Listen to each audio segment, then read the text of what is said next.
আল্লাহ পাক এ জায়গায় আবার ওয়াদা করলেন, দুনিয়ার যত মুমিন বান্দা আছে তারা যদি কখনো বিপদে পড়ে যায় আর আমারে যদি ডাকে, আমি এইরকম করে বিপদ থেকে বাঁচাইয়া দেব। আইয়ুব আলাইহিস সালাম যখন আল্লাহ রাব্বুল আলামিনের কাছে ফরিয়াদ করলেন, আল্লাহ পাক তখন বলছেন, কোরআনে কারীম বলছে, ফাস্তাজাবনা লাহু ফাকাশাফনা মা বিহি মিন দুররিন ওয়া আতাইনাহু আহলাহু ওয়া মিসলাহুম মাআহুম রাহমাতাম মিন ইনদিনা ওয়া যিকরা লিল আবিদিন। আমি আইয়ুবের দোয়া কবুল করে নিলাম, শুধু তার পরিবার বর্গই দিলাম না, বরং আরো কিছু নিয়ামত আমি তাকে দান করে দিলাম। এবং তাই জন্য যেহেতু তারা ছিল আমার অনুগত বান্দা, আমার বাধ্যগত, আমি এই জন্য রহম করেছি, সমস্ত রোগ শোক আমি মাফ করে দিয়েছি। আমাদের সামান্য একটু জ্বর হয়, যদি 2-3 দিন জ্বর হয়েছে, জ্বর ছাড়ে না, বলে যে এত ভালো ভালো কাজ করি তারপর আমার এত জ্বর হওয়া লাগে, অমুকরা এত পাপ করে, তা তো কিছুই হয়নি। খালি আল্লাহ আমার চোখে দেখলো, আমার বউর অসুখ, আমার অজুমুড়ি ছাড়ি না। ভাইরা, আপনি ঠিক পান না যে কি গুনাহ আপনি করেন।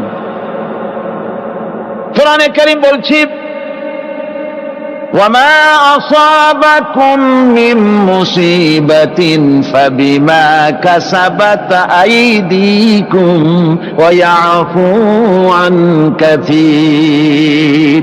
যত বিপদ তোমাদের উপর আছে সব দুই হাতের কামাই করা, আর আমি তো অনেকগুলো ক্ষমা করে দেই। তোমরা যত পাপ করো, আকাম করো, সবগুলির শাস্তি যদি দুনিয়ায় দিতাম, শ্বাস করার সময় পেতে না। অসুখ হলেই অধৈর্য হয়ে যেও না, ধৈর্য ধরো।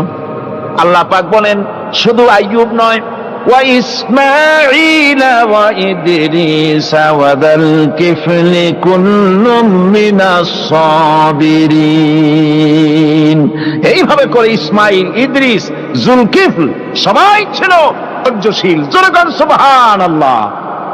আল্লাহ পাক বলে, বান্দা যখন আমাকে ডাকে, আমি বান্দার একদম নিকটে, তার ঘাড়ের চাইতেও নিকটে। ওয়া নাহানু আকরাবু ইলাইহি মিন হাবলিল ওয়ারিদ। আমি আমার বান্দার সারা যে রগের উপরে তার মাথা, এর থেকেও আমি আমার বান্দার বেশি নিকটে। সুবহানাল্লাহ পড়েন। আমি তোমার কাছে, আমার কাছে মাপ চাও, যত বড় গুনাহ হোক। ওয়া ক্বালা রাব্বুকুম উদউনি আস্তাজিব লাকুম। তোমার প্রভু তোমাকে ডেকে বলেছে, আমাকে ডাকো, আমি মাফ করে দেবো। সুবহানাল্লাহ বিহামদিহি। কত বড় কথা, আমাকে ডাকো, নিরাশ হয়েও না, হতাশ হয়েও না। আল্লাহর গজব বেশি না রহমত বেশি? আল্লাহর রহমত বেশি। হাদিসে কুদসির ভিতরে এসেছে, আল্লাহ পাক বলেছেন, কোন বান্দা যদি আমার দিকে 1 বিঘত অগ্রসর হয়, আমার রহমত তার দিকে 1 হাত এগিয়ে যায়। কোন বান্দা যদি আমার দিকে হেঁটে আসে, আমার রহমত তার দিকে দৌড়ে যায়।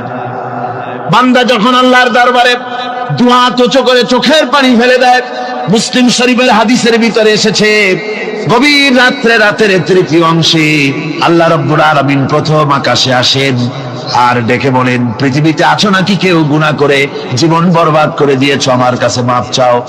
ঋণগ্রস্ত আছো, অসুস্থ আছো, অপমানিত আছো, কে আছো মাজলুম, আমাকে ডাকো, আমার কাছে বলো, আমি ডাকে সাড়া দেব, জীবনের আশা পূরণ করে দেব। ওই সময় যেই সমস্ত লোকেরা কাঁদে তাহাজ্জুদের নামাজ পড়ে, আল্লাহ জিজ্ঞেস করেন ফেরেশতারা, অমুক অমুক দেশ অমুক অমুক বান্দারা কাঁদে কেন? ফেরেশতারা বলে, রব্বুল আলামিন তুমি তো ভালো করে জানো। আল্লাহ বলেন, জানি, তবুও তোমাদের মুখে শুনতে চাই। তারা বলে, রব্বুল আলামিন তোমার এই বান্দা গুনাহ করেছি, গুনার জন্য মাফ চায়, জাহান্নাম থেকে বাঁচতে চায়। আল্লাহ পাক বলেন, ফেরেশতারা আমার এই বান্দারা আমারে দেখেছে নাকি? বলে দেখে নাই। বলে আমার দোজখ দেখেছে নাকি? বলে না, তাও দেখে নাই। আমার বেহেশত দেখেছে নাকি? বলে না, তাও দেখে নাই।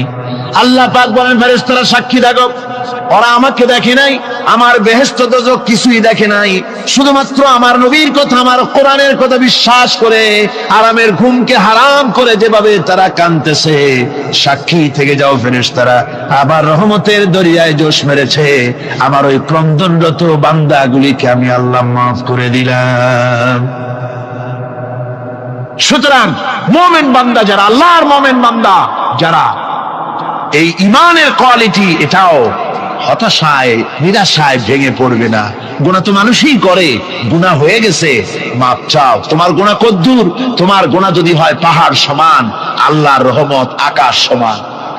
জাহান্নামের কঠিন শাস্তি থেকে বাঁচতে হলে আল্লাহর প্রতি ঈমান আনতে হবে। আর ঈমান আনলে যে কোয়ালিটি গুলি হওয়া উচিত, সেগুলি আমি আপনাদের সামনে আলোচনা করছি। এরপর আরেকটি কোয়ালিটি হবে মুমিনের, তা হলো কঠোর কঠিন বিপদে অবিচল থাকবে, বিপদে ভেঙে পড়বে না। বিপদ আপদ, শত্রুতা, ক্ষয় ক্ষতি যা কিছু হয় সবই আল্লাহর পক্ষ থেকে, এটা মেনে নিতে হবে এবং ধৈর্য ধারণ করতে হবে। বিপদ মুসিবত শুধু উম্মতের জন্য নয়, দুনিয়ার সমস্ত নবীদের বিপদ এসেছে, হয় নাই? নবীদের বিপদ আসে নাই? কোরআনে কারীম থেকে শুনুন, আল্লাহ রাব্বুল আলামিন বলেন, ওয়াকাযালিকা জাআলনা লিকুল্লি নাবিয়্যিন আদুওয়াম মিনাল মুজরিমিন। আল্লাহ পাক বলেন, এমনি করে আমি সকল নবীদের শত্রু বানিয়ে দিয়েছি সব পাপিষ্ঠ আর অপরাধ প্রবণ লোকদেরকে। প্রত্যেক যুগে নবীদের শত্রু ছিল, প্রত্যেক যুগে নবীদের কি ছিল? শত্রু ছিল। সে শত্রু কারা ছিল? আল্লাহ পাক বলছেন নবীদের শত্রু ছিল পাপিষ্ঠ আর অপরাধ প্রবণ লোক, এরাই ছিল নবীদের দুশমন। রাসূলগণের অবস্থা যদি এই হয়, তাহলে তার উম্মত, ওই দিনের ধারক বাহক যারা, তাদের বুঝি বিপদ আপদ হবে না নাকি? হবে কিনা? তো ইসলামের বিরোধিতা যারা করে, কোরআনের পরিভাষায় বলা হয়েছে ইসলামের দুশমন, নবীদের দুশমন। দুনিয়ার সব পাপিষ্ঠ আর অপরাধ প্রবণ লোকেরাই ইসলামের দুশমন হয়, নবীদের দুশমন হয়। আজও দেখেন, আজও তাকিয়ে দেখেন, ইসলামী আন্দোলনের বিরোধিতা যারা করে তারা পাপিষ্ঠ চরিত্রের কিনা তাকায় দেখেন, খুঁজে দেখেন, সর্বত্র খুঁজে দেখুন, খুঁজে দেখুন। যারা ইসলামী আন্দোলনের বিরোধিতা করে, যারা ইসলামকে মিটিয়ে দেওয়ার চেষ্টা করতেছে, যারা ইসলামকে মৌলবাদ বলে, ইসলামকে সাম্প্রদায়িক বলে, কোরআনে কারীমের কথা কত স্পষ্ট যে নবীদের দুশমন হয়, ইসলামের দুশমন হয় মুজরিম লোকেরা, অপরাধ প্রবণ আর পাপিষ্ঠ লোকেরা। আজও আমরা দেখতে পাই এই শ্রেণীর লোকেরা পাপিষ্ঠ এবং সবচাইতে সমাজের নিকৃষ্ট ধরনের চরিত্রহীন লোক। নামাজ নাই। আপনি খুঁজে দেখেন ইসলামী আন্দোলনের বিরোধিতা যারা করছে, যারা নেতৃত্ব দিচ্ছে, নামাজ নাই, রোজা নাই, চরিত্র নাই, হজ নাই, যাকাত নাই, মদ, জুয়া, জেনা, ব্যভিচার ইত্যাদিতে লিপ্ত। চেহারা দেখলে ছেলেপেলেরা 2 গ্লাস পানি খায় ভর ছোটে। কথা ঠিক কিনা কয়? এই হলো অবস্থা। মারে কেন? মুমিনদেরকে, পয়গম্বরদেরকে, সাহাবীদেরকে এবং ঈমানদারদেরকে মারে কেন? তার কারণ হচ্ছে আল্লাহ রাব্বুল আলামিন বলেছেন, ওয়া মা নাকামু মিনহুম ইল্লা আইয়ুমিনু বিল্লাহিল আজিজিল হামিদ। কাফিররা ঈমানদার লোকদেরকে অন্য কোন অপরাধী নির্যাতন চালায় না, নির্যাতন চালায় শুধু এই কারণে যেহেতু মুমিন লোকেরা পরাক্রমশালী, আল্লাহ রাব্বুল আলামিনের দ্বীনকে কায়েম করতে চায়, তার উপরে ঈমান এনেছে, এই কারণেই তারা মারে। ঠিক কিনা কর? যুগে যুগে নবীদের উপরে, সাহাবীদের উপরে যে অত্যাচার হয়েছে, সেই অত্যাচার এই কারণেই হয়েছে, অন্য কোনো কারণে নয়। এই কঠিন বিপদে অবিচলতা এবং ধৈর্যের দৃষ্টান্ত নবীগণ পেশ করেছেন পৃথিবীর বুকে। আমরা দেখেছি ইব্রাহিম আলাইহিস সালামকে আগুনে ফালানো হয়েছে, আছে না কোরআন শরীফে? আমি কিন্তু গল্প করতেছি না, সব কোরআনের কথা। কিসের কথা? ইব্রাহিম আলাইহিস সালামকে আগুনে ফালানো হচ্ছে। অপরাধ কি? অপরাধ হচ্ছে হযরত ইব্রাহিম আলাইহিস সালাম দাওয়াত দিয়েছেন, লা ইলাহা ইল্লাল্লাহ। জোরে পড়েন, লা ইলাহা ইল্লাল্লাহ, লা ইলাহা, লা ইলাহা ইল্লাল্লাহ, মুহাম্মাদুর রাসূলুল্লাহ। হযরত ইব্রাহিম আলাইহিস সালাম দ্বীনের দাওয়াত দিয়েছেন, এক আল্লাহর দাওয়াত দিয়েছেন, ঈমানের দাওয়াত দিয়েছেন। আর কোন অপরাধ ছিল না। নমরুদ সহ্য করতে পারল না। কোরআনে কারীমের মধ্যে সব কথাগুলি আল্লাহ পাক এই জন্য বিধৃত করেছেন, এই জন্য কোরআনে কারীমের মধ্যে সব কথা উঠায় দিয়েছেন, যাতে করে মুমিনেরা বিপদ আসলে পরে যেন ঘাবড়ে না যায়। ইব্রাহিম আলাইহিস সালামকে আগুনে ফেলানো হচ্ছে। ফেরেশতা বলছে, ইব্রাহিম তোমারে আগুনে ফেলায় দেওয়া হতেছে, আমার কাছে সাহায্য চাও, আমার কাছে ক্ষমতা আছে, আগুনগুলো উঠাইয়া নমরুদের বংশ জ্বালায় দেব। হযরত ইব্রাহিম ফেরেশতার কাছে সাহায্য চাইছিলেন নাকি? তিনি বললেন, ফেরেশতা তোমার কাছে সাহায্য কেন চাইব? আমি তো এমন কোন অন্ধ আল্লাহর ইবাদত করি না যেই অন্ধ স্রষ্টা তার গোলামের দুঃখ দুর্দশা না দেখেন। আমি তোমার কাছে সাহায্য চাইব না। হযরত ইব্রাহিম আলাইহিস সালাম পাশ করলেন। কি বলেন, পাশ করছেন না? ঈমানের পরীক্ষায় পাশ। আগুনের মধ্যে হযরত ইব্রাহিমকে যখন ফেলানো হচ্ছে, রব্বুল আলামিন আগুনের প্রতি নোটিশ করে দিলেন, ইয়া নারু কুনি বারদাও ওয়া সালামান আলা ইব্রাহিম। আগুন আমার ইব্রাহিমের জন্য শান্তিদায়ক, ঠান্ডা হয়ে যা।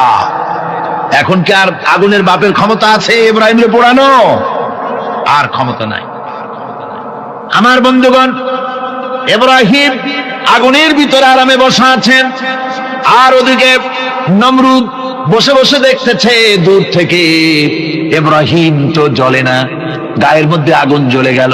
ডাক দিয়া কয়, আগুন তোর হলো কি? কেন জ্বালাইতে পারিস না আমার দুশমন রে? হলোটা কি তোর? তোর কি জ্বালানো শক্তি বন্ধ হয়ে গেল নাকি? আগুনের ভিতর থেকে জবাব এলো, নমরুদ রে, আমার ভিতরে জ্বালানো শক্তি আছে কি নাই যদি প্রমাণ করতে চাও, টেস্ট করতে চাও, তুই নিজে আয়, তোরে শুদ্ধ তামাম দুনিয়া জ্বালাই দিতে পারি, ইব্রাহিমের এক গাছা পশমও জ্বালাইতে পারি না। তার কারণ হচ্ছে আমি হচ্ছি মাখলুক, আল্লাহ হচ্ছেন খালিক। আল্লাহ আমাকে বলেছেন না জ্বালাতে, তুমি 1000 বার বললেও আমি ইব্রাহিমকে জ্বালাইতে পারবো না। কোরআনে কারীমে ঘটনা বলে মুমিনদেরকে সাহস দেওয়া হচ্ছে, মুমিনেরা দ্বীনের কাজ করতে গিয়ে বিপদ আবাজ আসবে, ঈমানের দাবি হলো বিপদ আসবে, আর বিপদ আসলে ঘাবড়ায় যেও না, মুসিবতে পড়ে চিন্তায় পেরেশানে হয়রান হয়ে যেও না। বিশ্বকবি আল্লামা ইকবাল কি সুন্দর করে বলেছেন, আজ ভি হোক জু ইব্রাহিম কা ইমা पैदा आग कर सकती है एक अंदाज गुलिस्तां पैदा। ইব্রাহিমের ঈমান যদি আজিও কোথাও হয় বিদ্যমান, করতে পারেন অগ্নিকুণ্ডে খুবসুরত এক গুলিস্তান। আজও যদি আগুনের ভিতরে কোন নমরুদ কোন ইব্রাহিমকে যদি ফেলে দেয়, আল্লাহ রাব্বুল আলামিন আজও আগুনকে ফুলের বাগান বানায়া দিবেন। সুবহানাল্লাহ। ভয় পাওয়ার কারণ নাই, চিন্তা করার কোনো কারণ নাই। আমার বন্ধুগণ, হযরতে হুদ আলাইহিস সালামকে যখন সমাজের লোকেরা, রাষ্ট্রের লোকেরা ঘিরে ফেলে দিল, সমাজ শক্তি, রাষ্ট্র শক্তি যখন তাকে ঘিরে ফেলে দিল, ষড়যন্ত্রের পাহাড় তুলে দিল, তারে মেরে ফেলে দিবে, হযরত হুদ দেশ থেকে তা পালায় গেলেন না, ভয় পেলেন না। হযরতে হুদ আলাইহিস সালাম বললেন, কোরআনে কারীমে হযরত হুদের কথা কোট করা হলো, ফাকিদুনি জামিআন সুম্মা লা তুনজিরুন। সম্মিলিতভাবে ষড়যন্ত্র করো আমার বিরুদ্ধে, সবাই মিলে ষড়যন্ত্র করো, সুম্মা লা তুনজিরুন, আর আমাকে এতটুকু অবকাশ তোমরা দিও না। ইন্নী তাওয়াক্কালতু আলাল্লাহি রাব্বি ওয়া রাব্বিকুম, আমি ভরসা করেছি সেই আল্লাহর উপরে যার কুদরতি হাতের ভেতরে, যিনি আমাদের রব তোমাদেরও রব, আর যার কুদরতি হাতের ভিতরে তামাম পৃথিবীর জানগুলি যার হাতে, সে আল্লাহর উপরে ভরসা করেছি। ষড়যন্ত্র যদ্দূর আছে করতে থাকো, আমি ষড়যন্ত্র পরোয়া করি না। সুবহানাল্লাহ। এটাই হলো মুমিনের কোয়ালিটি। শুধু ঈমান, লা ইলাহা ইল্লাল্লাহু মুহাম্মাদুর রাসূলুল্লাহ, গরুর গোশত খাই, আর রবিউল মাস আসতে পরে ইয়া নবী সালাম আলাইকা, ইয়া রাসূল সালাম আলাইকা, তারপরে গরম গরম জিলাপি আর রসগোল্লা খাইলাম খুব বেশি করিয়া, এর নাম মুমিন নয়। মুমিন হচ্ছে তার চলায় ফেরায় ওঠায় বসায় সাহসিকতার এক আন্দাজ তৈরি হবে সে। আমার ভাইয়েরা, বিপদে অবিচলতা আমাদেরকে পয়গম্বরেরা শিক্ষা দান করেছেন। আমরা দেখতে পেয়েছি বিশ্বনবী জনাবে মুহাম্মদুর রাসূলুল্লাহ সাল্লাল্লাহু আলাইহি ওয়াসাল্লাম হিজরতের রাত, কাফেররা চতুর্দিকে দাঁড়ানো, হযরত জিবরাইল এসে বলেন, ইয়া রাসূলুল্লাহ, হে কাফেররা চতুর্দিকে ঘিরে দাঁড়িয়েছে, গভীর রাত, এখন হাতে তাদের তরবারি, সকাল হলে পরেই তারা আপনাকে মেরে ফেলে দিবে, তাড়াতাড়ি ওঠেন, মদিনার দিকে চলে যান। আল্লাহ নবী ঘুমের থেকে জেগে হযরত আলীকে ডেকে বলেন, আলী, আল্লাহ অর্ডার করেছেন আমি মদিনায় চললাম, আমার বিছানার পরে আমার চাদর গায়ে দিয়ে শুয়ে থাকো। হযরত আলী বলেন, আল্লাহর হাবিব, আপনার চাদর গায়ে দিয়ে ঘুমিয়ে থাকবো, সকালবেলায় কাফির বেঈমানেরা আপনার বিছানার পরে আপনার চাদর গায়ে দেওয়া অবস্থায় আমি আলীকে তারা মুহাম্মদ মনে করবে, আর আমি আলীকে নবী মনে করে তারা তাদের তরবারি দিয়া কেটে কেটে টুকরা টুকরা করে আমারে বিদায় করে দেবে দুনিয়া থেকে। এতটুকুনো পরোয়া করি না, বরং আমার দিলের মধ্যে এটাই তৃপ্তি থাকবে যে আমি আলীর জীবনের বিনিময় আল্লাহর হাবিব দুনিয়ায় বেঁচে আছেন। যে ব্যক্তি বিদ্রোহ করেছে এবং দুনিয়ার জীবনকে অগ্রাধিকার দিয়েছে, তার জায়গা হচ্ছে জাহান্নাম। জোরে বলেন নাউজুবিল্লাহ। যে ব্যক্তি আল্লাহর সঙ্গে বিদ্রোহ করেছে আর পরকালের জন্য পাথর জোগাড় করে নাই, দুনিয়াকে অগ্রাধিকার দিল, পরকালকে ভুলে গেল, তার জায়গা হলো জাহান্নাম। وَأَمَّا مَنْ خَافَ مَقَامَ رَبِّهِ وَنَهَى النَّفْسَ عَنِ الْهَوَى فَإِنَّ الْجَنَّةَ هِيَ الْمَأْوَى। আর যে ব্যক্তি আপন প্রভুর সামনে উপস্থিত হওয়াকে ভয় করেছে এবং আপন প্রবৃত্তিকে লালসা মুক্ত করেছে, লালসার হাত থেকে রক্ষা করেছে, আল্লাহ রব্বুল আলামিন কিয়ামতের দিন তার জন্য রেখে দিয়েছেন জান্নাত। তার জন্য কোন জায়গা? জান্নাত। আমাদেরকে পরকাল ভিত্তিক জীবন যাপন যদি করি, তাহলে কবরের জবাবগুলি খুব আসান হবে। আর যদি পরকাল ভিত্তিক জীবন যাপন না হয়, কবরটা মুসিবত হয়ে যাবে। হযরত ওসমান রাদিয়াল্লাহু তাআলা আনহু কবরের কাছে গিয়ে খুব কাঁদতেন। সাহাবায়ে কেরাম প্রশ্ন করেছেন, হুজুর, রাসূল করিম সাল্লাল্লাহু আলাইহি ওয়াসাল্লাম যখন জান্নাত ও জাহান্নামের ওয়াজ করেন, কখনো তো এত বেশি আপনি কাঁদেন না, যত বেশি কাঁদেন কবরের কাছে এসে, কারণ কি? হযরত ওসমান রাদিয়াল্লাহু তাআলা আনহু বলতেন, আমার সাথীরা, আমি আমার হাবিবের কাছে, আল্লাহ রাব্বুল আলামিনের রাসূলের কাছে আমি শুনেছি, এই কবরটাই হলো প্রথম স্টেশন, এই কবরটাই হলো প্রথম ইমিগ্রেশন কাউন্টার। এই জায়গায় যদি কেউ ধরা পড়ে যায়, কারো যদি চার্জশিট হয়ে যায়, সব জায়গায় ধরা পড়ে যাবে, হাসরে মিজানে সিরাতে কোনো জায়গায় নাজাত পাবে না। আর এই কবরটা যদি কেউ মুক্তি পেয়ে যায়, মিজান সিরাত হাসর সব জায়গা থেকে আল্লাহ তারে ভালোভাবে পার করে দিবেন। এটা হলো আসল জায়গা, মারাত্মক জায়গা, খুব মারাত্মক জায়গা। আমি এটাকে ইমিগ্রেশন কাউন্টার বলেছি আমার ভাষায়। ইমিগ্রেশন কাউন্টার যারা বিদেশ ভ্রমণ করেছেন তারা জানেন। লন্ডন যাবেন, আমেরিকা যাবেন, সৌদি আরব যাবেন, যে কোনো বিদেশে যাবেন, গেলেই পাসপোর্ট তারা দেখবে। পাসপোর্টে আপনার ন্যাশনালিটি কোনটা সেটাই তারা জানতে চাইবে। আপনি কোন দল করেন এটা তারা জানতে চাইবে না। আপনি কোন ভাষায় কথা বলেন তাও তাদের জানার দরকার নেই। প্রথমেই তারা আপনার ন্যাশনালিটি দেখবে, আপনার আইডেন্টিটি কি তারা জানতে চাইবে। তারপরে যদি স্যাটিসফ্যাক্টরি হয়, আপনাকে ভিসা দিয়ে ভেতরে ঢোকবার ব্যবস্থা করে দেবে। আর যদি তারা স্যাটিসফাইড না হয়, তাহলে আপনাকে মেহমানখানায় ঢুকানো হবে গ্রেফতার করে। কবর হচ্ছে এ ধরনের একটি ইমিগ্রেশন কাউন্টার। কবরের ভিতরে মানুষ যখনই রাখা হবে, সঙ্গে সঙ্গে দুজন ফেরেশতা আসবে। কবরের কাছে যারা এসেছিল, দাফন হয়ে যাওয়ার পর এই লোকগুলি 40 কদম যেতে যতক্ষণ লাগে, এর মধ্যেই দুজন ফেরেশতা এসে যাবে। এসে জিজ্ঞেস করবে, মান রব্বুকা, তুমি কোন দল করতে? ওটা তাদের জানার দরকার নেই। চাকরি কিসে করতেন ওটা জানার দরকার নেই। ব্যবসা করতেন না চাকরি করতেন, প্রয়োজন নেই। প্রথমেই জিজ্ঞাসা করা হবে ন্যাশনালিটি, প্রথমেই জিজ্ঞাসা করা হবে তার ন্যাশনালিটি সম্পর্কে, তার আইডেন্টিটিটা কি, এবং সেটাকে সত্যায়িত করার জন্য, বোঝার জন্য তিনটি প্রশ্ন। প্রথম প্রশ্ন, মান রাব্বুকা ওয়া মা দীনুকা ওয়া মান নাবিয়্যুকা, তোমার রব কে, তোমার দ্বীন কি, তোমার নবী কে।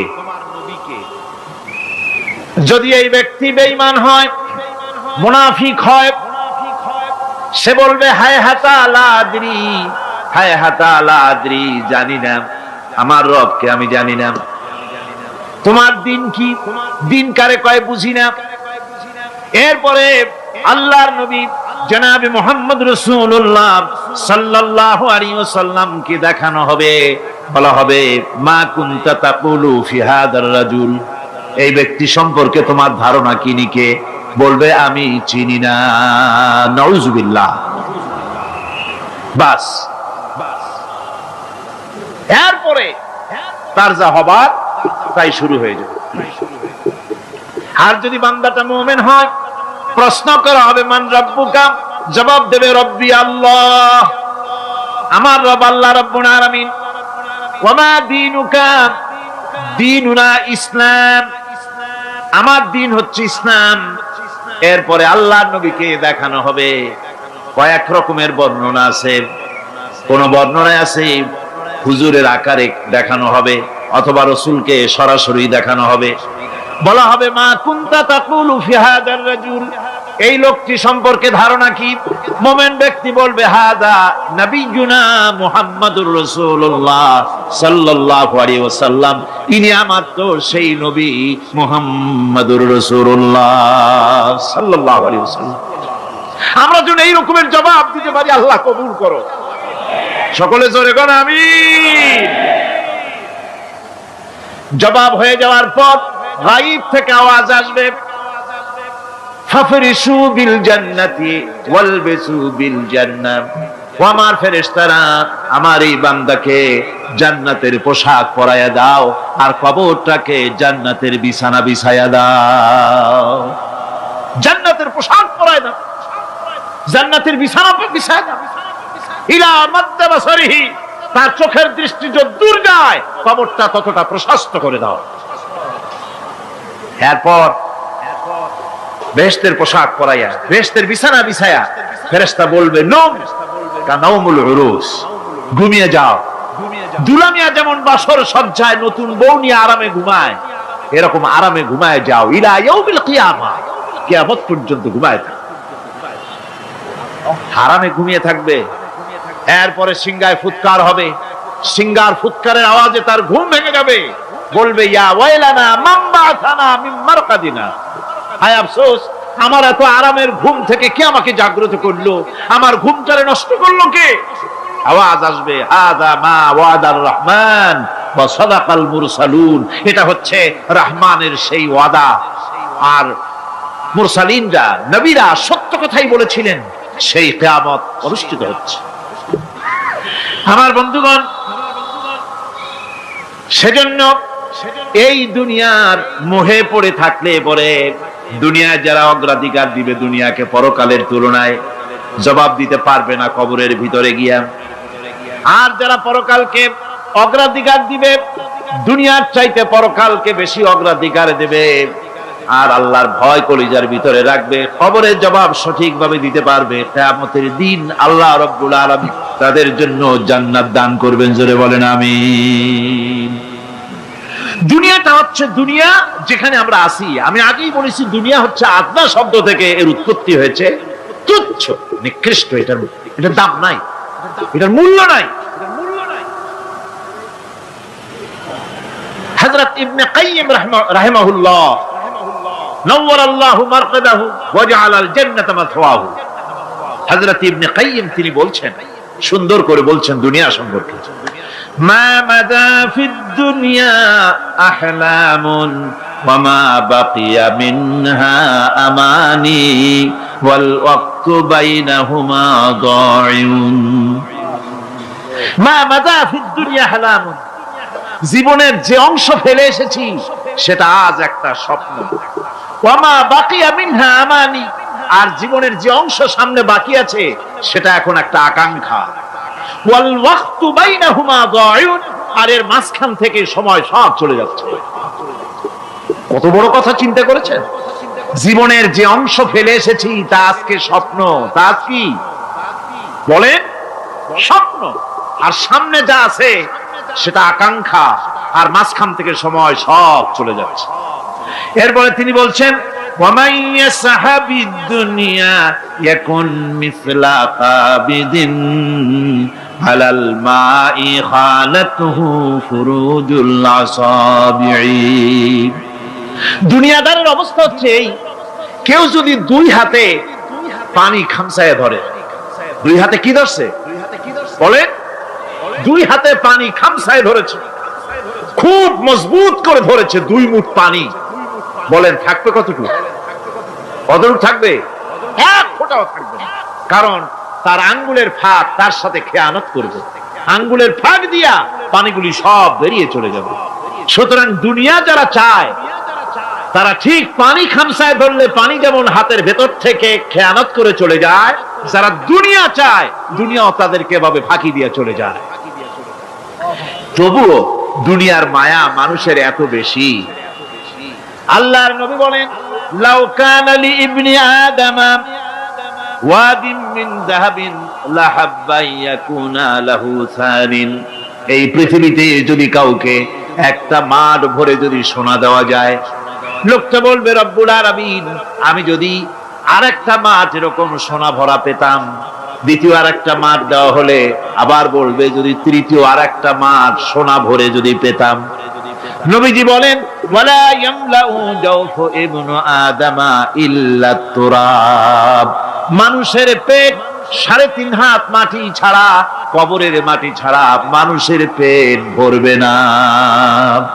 আরো চাই, আরো চাই, চাওয়ার কোনো শেষ নাই। মানুষ এভাবে করে দুনিয়ার মহব্বতে এমনি পাগল হয়ে যায়, শুধু দুনিয়ার মহব্বত, পরকালকে বেমালুম ভুলে যায়। আমি কিন্তু এই কথা বুঝাতে চাই নাই যে পরকালের মহব্বতে, পরকালের ভয়তে বা পরকালের জন্য দুনিয়া আপনি বাজার ঘাট বেচা কিনা ব্যবসা বাণিজ্য সবকিছু ভুলে যান, না তা নয়। ভুল বোঝার কোনো কারণ নাই। পরকালকে অগ্রাধিকার দিতে হবে, মানে দুনিয়াটা চিরস্থায়ী জায়গা নয়, চিরস্থায়ী হচ্ছে কোনটা? আখিরাত। চিল্লা এখন কোনটা? সুতরাং এখানে যা করতে হবে আখিরাতে জবাবদিহিমূলক জীবন যাপন করতে হবে। আপনি ব্যবসা করবেন, ওজনে কম দিতে পারবেন না, আপনি খাদ্যে ভেজাল দিতে পারবেন না, চুরি করতে পারবেন না, ডাকাতি করতে পারবেন না, জেনা করতে পারবেন না, বদমাশি করতে পারবেন না, মদ খেতে পারবেন না, সন্ত্রাসী হতে পারবেন না, হাইজাকার হতে পারবেন না, চাঁদাবাজ হতে পারবেন না, মুনাফাখোর হতে পারবেন না, আপনি চোরা কারবারি হতে পারবেন না, ঘুষখোর হতে পারবেন না, সুদখোর হতে পারবেন না। এই সব কাজ পরকালকে বিশ্বাস করলেই এ সমস্ত কাজ থেকে মানুষ বিরত থাকতে পারে। কথা ঠিক কিনা? এটাই হচ্ছে। সুতরাং এই পৃথিবী থাকবে না, এটা কি চিরকাল থাকবে? না, এর একটা পরিসমাপ্তি ঘটবে। যেমন করে সারা বছর লেখাপড়া করার পর কলেজে, বিশ্ববিদ্যালয়, মাদ্রাসায়, হাই স্কুলে সব জায়গায় সারা বছর লেখাপড়া করার পর যেমন পরীক্ষা দেওয়ার একটা দিন আসে, সারা বছর ব্যবসা করার পর হিসাব নিকাশ করার যেমন একটা সময় আসে, সারা মাস চাকরি করার পর বেতন পাওয়ার যেমন একটা দিন আসে, সারা জীবন চাকরি করার পর পেনশন পাওয়ার যেমন একটা সময় আসে, অনুরূপ ভাবে এই দুনিয়া যেদিন শেষ হয়ে যাবে, আল্লাহ নির্ধারিত সময় শেষ হয়ে যাওয়ার পর একটা সময় আসবে যখন আল্লাহ রব্বুল আলামিন সব শেষ করে দিবেন, লন্ড ভন্ড হয়ে যাবে, কিছুই থাকবে না। কোরআনে কারিমে আল্লাহ সব বলেছেন, কোরআনে সব আল্লাহ বলে দিয়েছেন। আল্লাহ পাক বলেন এই পৃথিবীর সব কেমন ভাবে ধ্বংস হবে তার চিত্র আল্লাহ পাক কোরআনে কারিমে তুলে ধরেছেন। ইযাস সামাউ ফাতারাত ওয়া ইযাল কাওয়াকিবু তাসারাত ওয়া ইযাল বিহারু ফুজ্জিরাত ওয়া ইযাল কুবুরু বু'সিরাত। যখন আকাশসমূহ দীর্ণ বিদীর্ণ হয়ে যাবে, তারকাগুলি বিক্ষিপ্ত হয়ে ছিটকে পড়বে, আর সমুদ্রগুলি উচ্ছ্বসিত হয়ে পড়বে, কবরগুলি সব তার ভেতরে যা আছে উদ্গীরণ করে দেবে, তারকাগুলি স্থিমিত হয়ে যাবে। এরপরে সমস্ত আকাশগুলি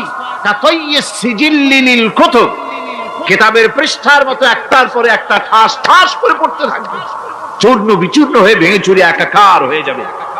পাহাড়গুলিকে উড়িয়ে দেওয়া হবে, চন্দ্র এবং সূর্য একাকার হয়ে যাবে।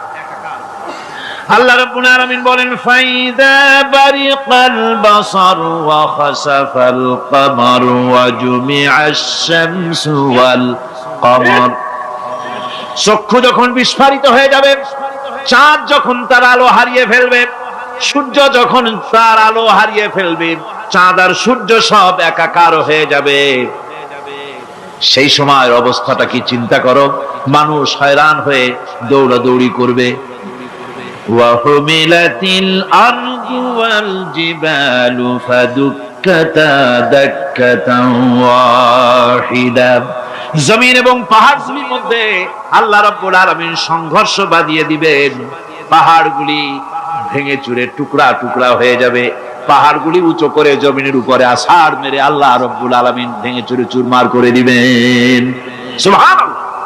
আমার ভাষায় বলি, আমি আমার ভাষায় কথাটা এভাবে বলি, এই জমিনটা যদি কাগজ হয় আর আমার নাকটার কপালটা যদি কলম হয়, তাহলে আমি যে গোলাম দৈনিক 5 বার আমার নাক আর কপাল দিয়া জমিন নামক কাগজের উপরে দাসখতের উপরে দৈনিক 5 বার নাক আর কপাল দিয়া সই করে দেই, আল্লাহ আমি তোমার গোলাম আর কারো গোলাম নই, আমি একমাত্র তোমার গোলাম।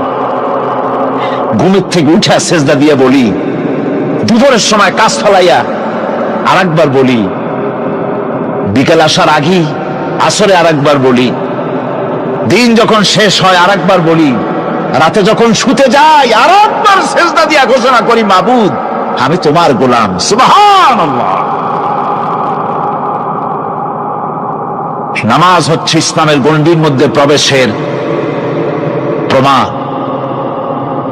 কোরআনে কারীম বলছে, ফাইন তাবু ওয়া আকামুস সালাতা ওয়া আতাউজ যাকাতা ফাইখওয়ানুকুম ফিদ্দীন। সূরা তওবা এসেছে, তারা যদি তওবা করে আর নামাজ কায়েম করে, যাকাত যদি আদায় করে, তাহলে এখন তোমাদের সে দ্বীনি ভাই, এখন ভাই হয়ে গেল। একটু আগে ছিল কাফের মুশরিক, এখন তোমার দ্বীনি ভাই। দ্বীনের গণ্ডির মধ্যে প্রবেশ করা, কলেমা পড়ার সাথে সাথেই নামাজ। নামাজ হচ্ছে দ্বীনের প্রধান গেট, দ্বীনের প্রধান তোরণ। দ্বীনের মধ্যে প্রবেশ করার জন্য এই গেট দিয়ে প্রবেশ করতে হবে। সুতরাং এই নামাজের এতই গুরুত্ব দেওয়া হয়েছে। ইসলাম যদি ক্ষমতায় আসে, আল্লাহ যেন এনে দেন, জোরে কোন আমিন। ইসলাম যদি ক্ষমতায় এসে যায়, রব্বুল আলামিন তাফসীরে মাহফিল কোরআন সামনে নিয়ে আশা করে তোমার দরবারে দোয়া করি, এই বিশাল জনসমুদ্রের দোয়া কবুল করো মাবুদ গো, এই বাংলাদেশকে ইসলামের দেশ বানাইয়া দাও।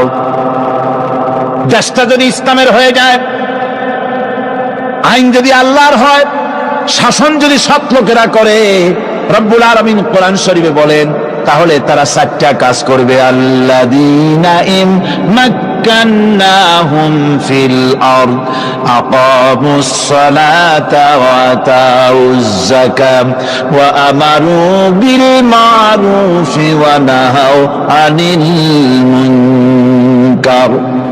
মুমিনরা ক্ষমতা এসে প্রথম যে কাজটা করবে, প্রথমে ক্ষমতা এসেই নামাজ বাধ্যতামূলক করবে। প্রথম কি?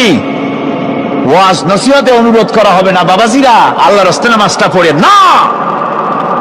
রেডিও এবং টেলিভিশনের মাধ্যমে রাষ্ট্রপ্রধান অর্ডার করে দিবেন, আজ থেকে বাংলাদেশের 12 কোটি তাওহীদি জনতা, নারী পুরুষ যারা আকেল বালিগ, সকলের জন্য নামাজ বাধ্যতামূলক, নামাজ পড়তেই হবে। এটা অর্ডার। বেলা যখন 1টা বেজে যাবে, বেলা যখন 1টা বাজবে, সমস্ত মসজিদে আজান শুরু হয়ে যাবে। আজানের সাথে সাথে অফিস, আদালত, কল কারখানা, ক্ষেত খামার, শিক্ষাঙ্গন সব ডেডলক হয়ে যাবে। আধা ঘন্টার জন্য বন্ধ হয়ে যাবে।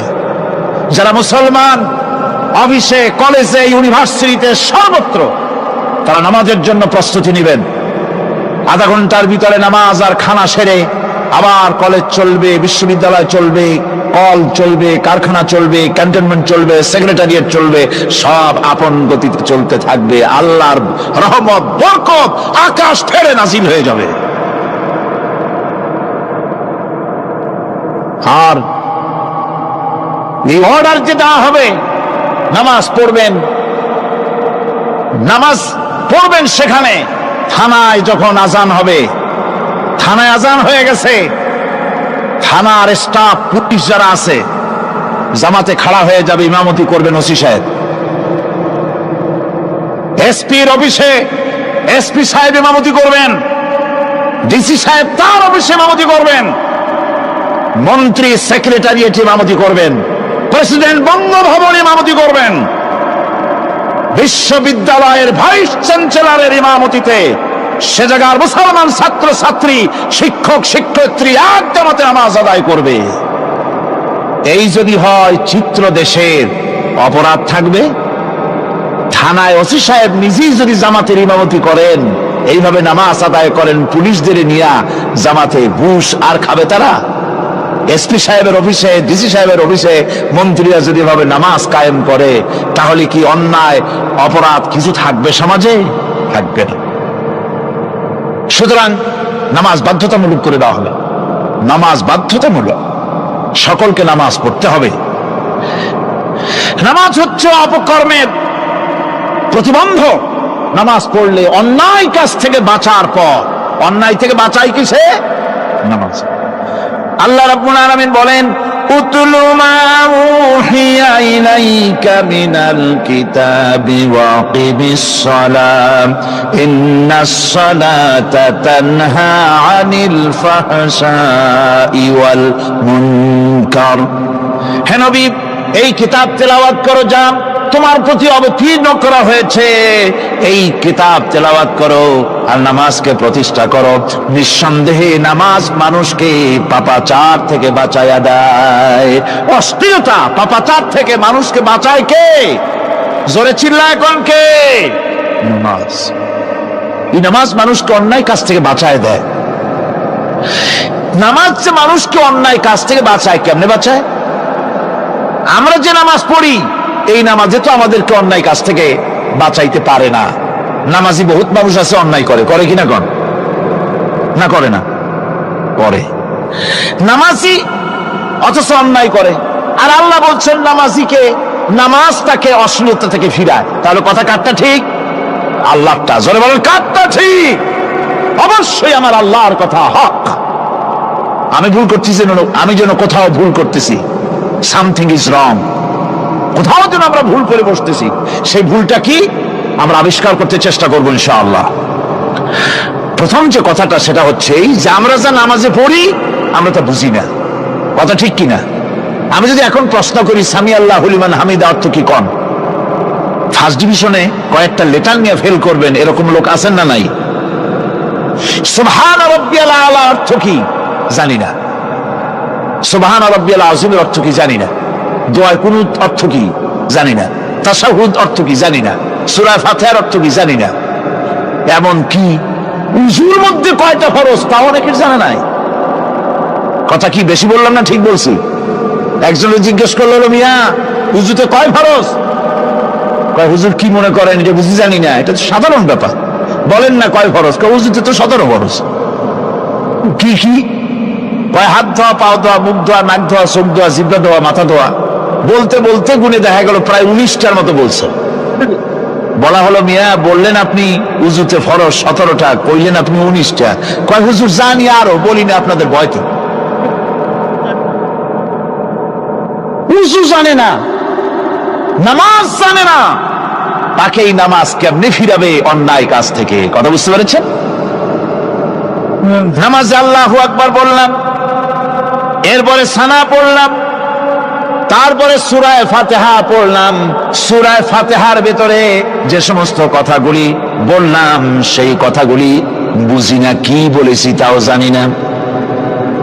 এরপরে সুবহান রাব্বিয়াল আলা বলেছি, সুবহান রাব্বিয়াল আযীম বলেছি, সামি আল্লাহু লিমান হামিদা বলেছি, অর্থ কি জানি না। আল্লাহ তা শুনতে পান, যে ব্যক্তি আল্লাহর প্রশংসা করেন তিনি তা শুনতে পান।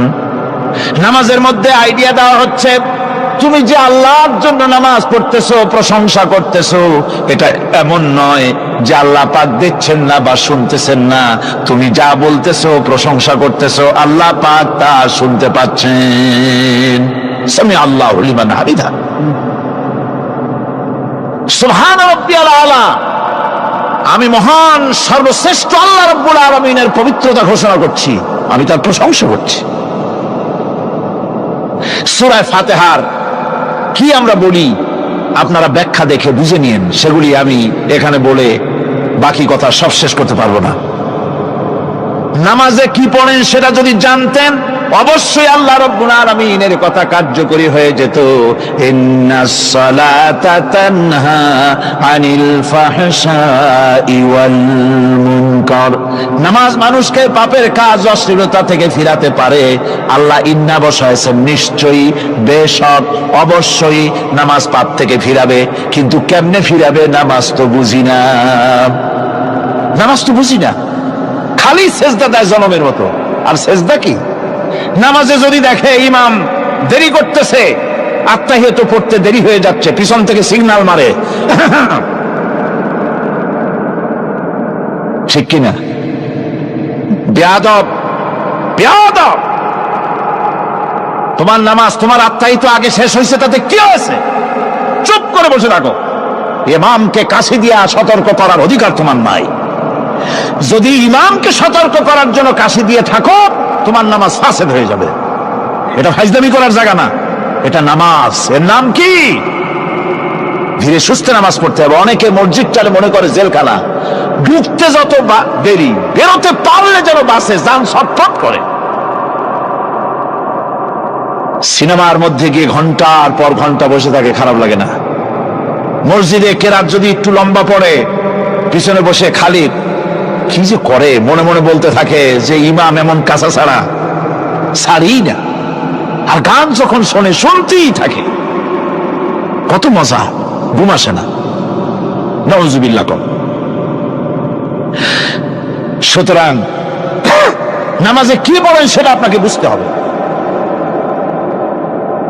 সঠিকভাবে নামাজ পড়ার পরও যদি কোন মানুষের সঠিকভাবে, ভালো করে শোনেন, সঠিকভাবে নামাজ পড়ার পরেও যদি কোনো মানুষ পাপের থেকে না ফেরে, তাহলে বুঝতে হবে একথা, পানি আর সাবান দিয়া কাপড় ধুলে কাপড়ের ময়লা যাবে, কিন্তু পানি আর সাবান দিয়া কয়লা জনমের মতো ধুইলেও কয়লার ময়লা যাবে না। কথা বুঝে আসছে? এর থেকে আর উত্তম দৃষ্টান্ত আমার কাছে নাই। নামাজ পড়ার পরেও যদি চরিত্র ভালো না হয়, বুঝতে হবে নামাজ হচ্ছে না, কাঙ্ক্ষিত মানের নামাজ আদায় হচ্ছে না। আল্লাহর নবী বলেছেন, যার নামাজ পাপ কাজ হতে ফিরাতে পারলো না, তার নামাজ নামাজি নয়। আবার শুনুন, রাসূল বলছেন, যার নামাজ তাকে পাপের কাজ থেকে ফিরাতে পারলো না, তার নামাজ নামাজ নয়। ওইটা নামাজ হয় নাই, যার জন্য তার পাপ থেকে তারে ফিরাইতে পারছে না। আর কিয়ামতের দিন বেনামাজিরা সবচাইতে বেশি অপমানিত হবে। সবচাইতে বেশি অপমানিত হবে কারা? বেনামাজিরা। কিভাবে? ইয়াউমা ইউকশাফু আন সাকিন ওয়া ইউদআউনা ইলা সুজুদি ফালা ইস্তাতিউন। সেদিন কঠিন সময়, আল্লাহ রাব্বুল আলামিন লোকদেরকে সিজদা করার জন্য বলবেন, কিন্তু যারা বেনামাজি ছিল দুনিয়ায়, তারা সিজদা দিতে পারবে না। বলেন নাউযুবিল্লাহ। অবস্থাটা কি হবে? খাশিআতান আবসারুহুম তারহাকুহুম যিল্লাহ তাদের দৃষ্টি নিচু হবে, লাঞ্ছনা এবং অপমান তাদের উপরে চেপে বসবে, সেজদা দিতে পারবে না। আল্লাহ আমাদেরকে ক্ষমা করুন। কিয়ামতের দিন হযরত আদম আলাইহিস সালাম থেকে শুরু করে পৃথিবীর সমস্ত মানুষের সামনে আল্লাহ রাব্বুল আলামিন সেজদা করার জন্য অর্ডার করবেন। যারা নাকি বেনামাজি ওরা আল্লাহর দরবারে সেদিন সেজদা দিতে পারবে না, লাঞ্ছিত অপমানিত হবে। যারা কন নাউযুবিল্লাহ।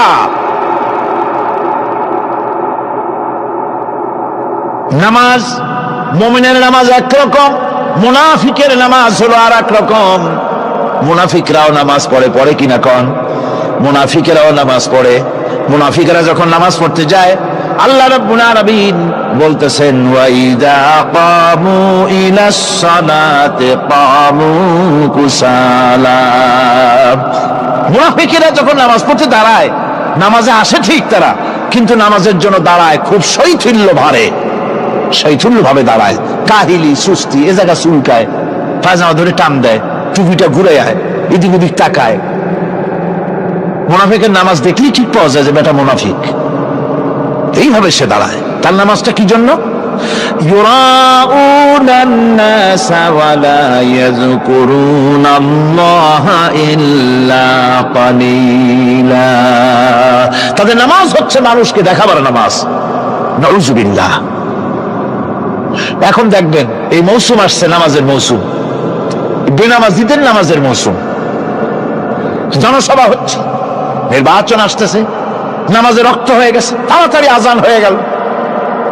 টুপি না থাকলে রুমাল একটা মাথায় দিল, উজু আছে কি না আছে, আল্লাহু আকবার, যা আছে কপালে হয়ে যাক। মানুষকে দেখাবার জন্য এরা নামাজ পড়ে। এরা আল্লাহ শরণার্থে নামাজ খুব কম লোকই করে। এরা হচ্ছে মুনাফিক। দুনিয়া এবং আখিরাতে কল্যাণের জন্য একমাত্র মাধ্যম হচ্ছে নামাজ। দুনিয়াও যদি কল্যাণ চাই, আখিরাতেও যদি কল্যাণ চাই, তাহলে এর জন্য কি করতে হবে? আমার কথা নয়, আল্লাহ রাব্বুল আলামিনের কথা শুনুন। রব্বুল আলামিন বলেন ক্বাদ আফলাহাল মুমিনুন আল্লাযীনা হুম ফি সালাতিহিম খাশিউন ওয়াল্লাযীনা হুম লিয-যাকাতি ফাঈলুন ওয়াল্লাযীনা হুম লিফুরুজিহিম হাফিজুন। নিশ্চিতভাবে সেই সব মুমিন কল্যাণ লাভ করবে, নিশ্চিতভাবে। তারা হচ্ছে ওই সব লোক যারা নিজেদের নামাজ ভীতি মিশ্রিত অবস্থায় বিনয়ের সাথে যারা নামাজ আদায় করে, যারা বেহুদা কাজ থেকে বিরত থাকে, যারা যাকাতের পন্থায় কর্মতৎপর হয়, আর যারা নিজের লজ্জাস্থানকে হেফাজত করে।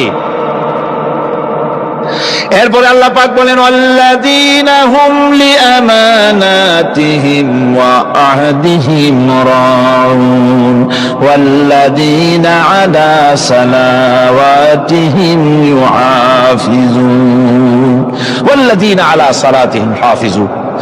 আর যারা তাদের আমানতকে পূর্ণ করে, আমানত এবং তাদের ওয়াদা চুক্তি পূর্ণ করে, এবং যারা নিজেদের নামাজ সমূহকে পূর্ণভাবে হক আদায় করে নামাজ পড়ে, নামাজের যারা হেফাজত করে, এরা কারা? এরা হচ্ছে উলাইকা হুমুল ওয়ারিসুন আল্লাযীনা ইয়ারিসুনাল ফিরদাউসা হুম ফিহা খালিদুন। এরা হচ্ছে সেই সব লোক, এরা উত্তরাধিকার হচ্ছে জান্নাতের উত্তরাধিকার, জান্নাতুল ফিরদাউসে আল্লাহ রাব্বুল আলামিন এই গুণ বিশিষ্ট লোকদের জন্য জায়গা করে দিবেন। যেরকম সুবহানাল্লাহ। নামাজকে পড়তে বলা হয়নি, কোরআন শরীফে বলা হয়েছে নামাজ কায়েম করো। কি বলা হয়েছে কম তো দেখি? নামাজ কায়েম করো, নামাজ পড়ো। এই কথা কিন্তু কোরআন শরীফে কোনো জায়গায় আছে নাকি? এখন কায়েম করা কারে বলে? একটা গুরুত্বপূর্ণ আরেকটি বিষয়, নামাজ কায়েম করতে বলা হয়েছে। কায়েম কি? কায়েমটা হচ্ছে দৃষ্টান্ত স্বরূপ বলা যায় যে জিনিসটা সমাজে প্রতিষ্ঠিত আছে ওইটারে বলে কায়েম হওয়া, আর যেটা প্রতিষ্ঠিত নাই ওটা কায়েম নাই। কায়েম মানে হলো প্রতিষ্ঠিত থাকা। যেমন আমাদের দেশে, আমাদের সমাজে নারী পুরুষ শিশু বৃদ্ধ সকলেই কাপড় পরা, শাড়ি পরা, লুঙ্গি পরা, এই কাপড় পরাটা কায়েম আছে, প্রতিষ্ঠিত আছে না নাই? যার কারণে কাপড় পরা সমাজে কায়েম আছে বলে উলঙ্গ মানুষ সমাজে খুঁজে পাওয়া যায় না, পাগল ছাড়া, ঠিক কিনা? একটা বাচ্চাকেও যদি উলঙ্গ হতে বলেন এখানে, 5 বছর 6 বছরের একটা বাচ্চাকেও, সে কিন্তু রাজি হবে না, ঠিক কিনা?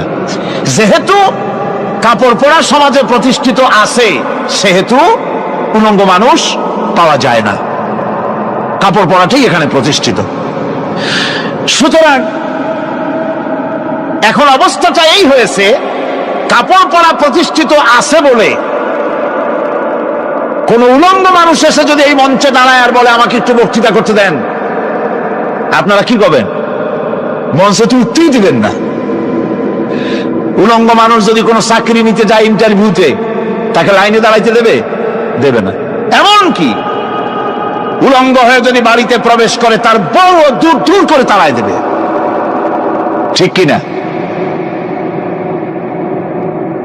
যেহেতু সমাজের ভিতরে কাপড় প্রতিষ্ঠিত আছে, সেই জন্য এই উলঙ্গ মানুষ পাওয়া যায় না। অনুরূপ ভাবে নামাজ যদি প্রতিষ্ঠিত হতো সমাজের ভিতরে, তাহলে বেনামাজি খুঁজে পাওয়া যেত না। চাকরি করতে গেলে সেখানে নামাজ মানদণ্ড হয়ে যেত, নামাজ পড়ে কিনা তা দেখে নেওয়া হতো, বেনামাজি লোক পাওয়াই যেত না যদি প্রতিষ্ঠিত থাকতো। প্রথম প্রশ্নই হতো তুমি নামাজ পড়ো কিনা। ইলেকশনে যদি একজন উলঙ্গ মানুষ এসে দাঁড়ায়, ভাইরা এবার আমার বোতল মার্কা বাক্স, উলঙ্গ মানুষ এসে ভোটে দাঁড়াইছে, আপনারা ভোট দিবেন? দিবেন। ওইটা কাপড় প্রতিষ্ঠিত আছে বলে, লুঙ্গি প্রতিষ্ঠিত সমাজে আছে বলে উলঙ্গ মানুষকে আপনি ভোট দিবেন না। নামাজ যদি প্রতিষ্ঠিত থাকতো সমাজে, বেনামাজি মানুষ যদি এসে মঞ্চে দাঁড়ায়া যতই বলতো আমি ক্ষমতায় গেলে এই করব সেই করব, নামাজ প্রতিষ্ঠিত থাকলে পরে বেনামাজিরে কেউ ভোট দিত না। নামাজ যদি প্রতিষ্ঠিত থাকতো, তাহলে অফিসের অফিসার তো দূরের কথা, বেনামাজি অফিসের ঝাড়ুদারের চাকরিও তার কিসমতে যুক্ত না, যদি নামাজ প্রতিষ্ঠিত থাকতো। এর নাম হলো নামাজ কায়েম হওয়া। নামাজ কায়েম থাকলে এই অবস্থার সৃষ্টি হতো। এই জন্য আল্লাহ পাক বলেছেন নামাজকে কায়েম করতে হবে। নামাজ হবে সব ভালো কাজের মানদণ্ড। সমস্ত ভালো কাজের মানদণ্ড কি? নামাজ। নামাজ আমাদেরকে বড় রকমের শিক্ষা দেয়। কি শিক্ষা দেয়? নামাজ আমাদের শিখায় ঐক্য আর ভ্রাতৃত্ব। ভ্রাতৃত্বের আর ঐক্যের শিক্ষা দেয়। এক নেতার আনুগত্য করা শিখায়। জামাত যত বড় হোক, ইমাম হবে কয়জন? একজন ইমাম হবে। আর এই ইমাম মানে কি? নেতা। ইমাম মানে কি? নেতা নির্বাচন শিখায় নামাজে। নেতা নির্বাচন কে শিখায়?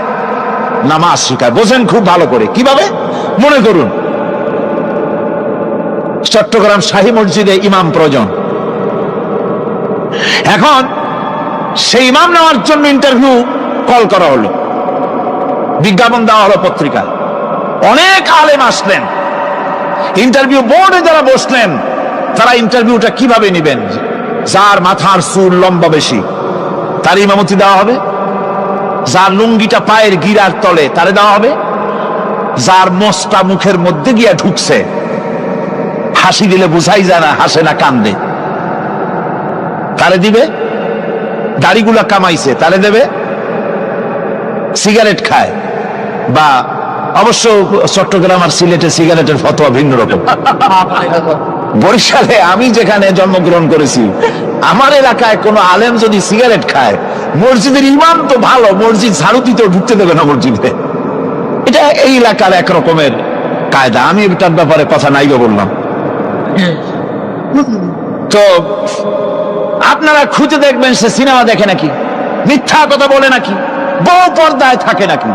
এগুলি মাইক্রোস্কোপ যন্ত্র দিয়ে ইমামের মাথা থেকে পা পর্যন্ত দেখবেন কিনা কন? আচ্ছা এবার কত দেখি, এই ইমাম সাহেব ইমামতি করবে কতজন লোকের?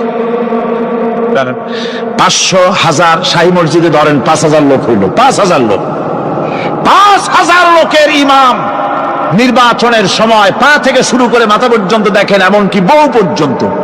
বৌমনি আনিয়ে দেখেন না, পর্দা থাকে কিনা এইটা আপনারা দেখেন, ঠিক কিনা? এ খবরটা নেন।